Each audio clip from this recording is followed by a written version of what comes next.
बिस्मिल्लाहिर्रहमानिर्रहीम। मेरे प्यारे प्यारे व्यूवर्स को मेरा प्यार भरा सलाम। आज हमने रेस्टोरेंट के ओवन में जो है खाने बनाए हैं तो उसकी रेसिपी आपके साथ शेयर कर रहे हैं। ये इटालिया में बहुत ही ज़्यादा खाए जाते हैं। तो इसके लिए जो चीज़ें हमने ली हैं, आटा लिया है, साथ में हमने खमीर लिया है, ज़ैतून का तेल लिया है और साथ ही में हमने नमक और पानी लिया है। तो ये देखें जो है खमीर में हमने थोड़ा सा पानी डालकर इसको अच्छे तरीके से हमने मिक्स कर लेना है। 6 किलो आटा लिया है, 3 लीटर पानी लिया है। साथ में हमने इसमें जो है गर्मियों के सीज़न में तो खमीर कम इस्तेमाल होता है, सर्दियों के सीज़न में खमीर ज़्यादा इस्तेमाल होता है। 25 ग्राम हमने खमीर लिया है, 180 ग्राम हमने नमक लिया है और 100 ग्राम हमने साथ में ज़ैतून का तेल लिया है। तो ये पानी हमने मशीन में डाल दिया है, साथ में हमने नमक भी डाल दिया है। पानी 3 लीटर हमने डाला है और नमक 180 ग्राम डाला है और साथ में 25 ग्राम खमीर डालकर जो है उसको अच्छी तरीके से मिक्स कर लिया है। साथ में हम आटा भी डालते जाएंगे। आटा हमने 6 किलो डाला है। आटा बिल्कुल ये बारीक आटा है। तो इसको तकरीबन हम जो है 25 मिनट तक ऐसे ही भूनेंगे। तो आखिर में जो है इसमें हमने डालकर इसको ये देखिए जो है आटा तकरीबन हमारा मशीन जो है गूंद रही है और अच्छे तरीके से ये मशीन में गूंदा जाता है। तो हाथ से भी आदमी गूंद सकता है, लेकिन मशीन में बहुत ही बेहतरीन तरीके से आटा गूंदा जाता है। ये देखिए जो है स्पीड इसकी अभी हमने तेज़ कर दी है। माशाल्लाह बहुत ही ज़बरदस्त आटा हमारा तैयार हुआ था। ज़ैतून का तेल डालकर इसको जो है अभी हम निकाल लेंगे। 25 मिनट तकरीबन हमारे हो चुके हैं। तो ये देखिए हमने थोड़ा सा तेल लगाया है, नीचे ऊपर हमने आटा रख दिया है। तो इसके ऊपर हम कभी लगा कर तकरीबन 15 से 20 मिनट तक इसको छोड़ देंगे। उसके बाद हम इसके पाने बनाना शुरू करेंगे।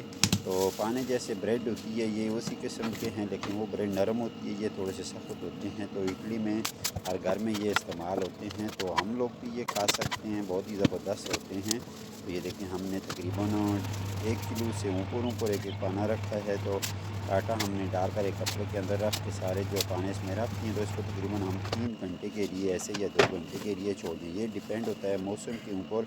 मौसम अगर गर्म हो तो ये जल्दी तैयार हो जाते हैं, मौसम अगर सर्द हो तो ये टाइम लेते हैं। तो हमने मक्की का आटा थोड़ा सा ऊपर डालकर छुरी के साथ इसको ऊपर से काट दिया है और हमने ये देखें लकड़ी वाली ओवन में जो है हमने इसको रख दिया। ये पिज़्ज़े वाली ओवन है, तो उसमें हमने बनाए हैं। तो रात को हमने पिज़्ज़ा बनाया था, सुबह टेम्परेचर इसका तकरीबन 220 के करीब था। तो इस पर हमने पाने बना लिए हैं। तो ये देखें ये अभी तकरीबन हमारे 20 मिनट हो चुके हैं इनके। तो ये कम से कम भी तकरीबन 35 से 40 मिनट से में तैयार हो जाते हैं। तो यही टाइम इसका होता है। ये देख लें अभी जो है तकरीबन 30 मिनट इनके हो चुके हैं माशाल्लाह। तो थोड़ा सा टाइम इनका बाकी है। आप किसी भी चीज़ के साथ जो है छुरी के साथ या किसी स्टिक के साथ इसको चेक कर सकते हैं।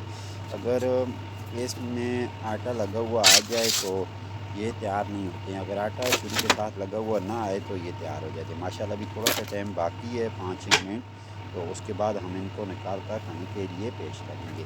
तो अभी हमने चेक किया था छुरी के साथ तो तैयार नहीं थे, तो अभी फिर हमने इनको चेक करना है माशाल्लाह। ये देखें बहुत ही ज़बरदस्त हमारे पाने बनते हैं। ये पिज़्ज़े वाली ओवन है, उसी ओवन में हमने आग नहीं जलाई है। तो उसी ओवन जो रात को हमने पिज़्ज़े बनाए तो उसी में हमने ये पाने बना लिए हैं। ये देखिए जो है अभी हमारे पाने तैयार हो चुके हैं। तो इनको अभी हम निकाल कर एक ट्रे में रख देंगे। ठंडा होने के बाद इनको काट कर हम खाने के लिए पेश करेंगे। आखिर में आपसे रिक्वेस्ट करते हैं, अगर आप हमारे चैनल पर नए हैं तो प्लीज़ हमारे चैनल को सब्सक्राइब करें।